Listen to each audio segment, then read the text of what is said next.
May nagsabi sa akin, Michael, nakaboring naman yung kinakain mo, paulit-ulit lang, ganun pa rin. Okay. Guys, yung nagsabi nun ay kupal. Dahil paano ako maboboring kung sa tuwing kumakain ako ay ang sarap.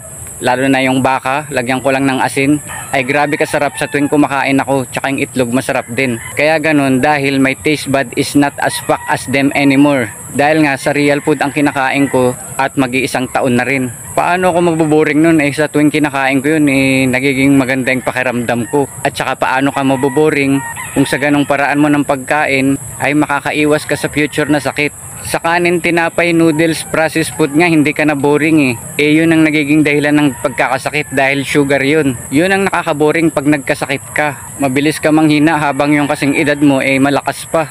O kaya naman maputulan ka ng paa ng dahil sa sugar. Yun ang nakakaboring dahil hindi mo naman palakas yung sarili mo dahil kailangan pa ng katulong sa tuwing kikilos ka at lalong bibigat yung katawan mo. At saka kung ma-hospital ka, yun ang nakakaboring dahil hindi mo magawa yung gusto mo tapos habang nandun ka tumatakbo yung metro, tapos habang nandun ka sa ospital papakainin ka ng fucking rice. Kaya paano ka gagaling nun?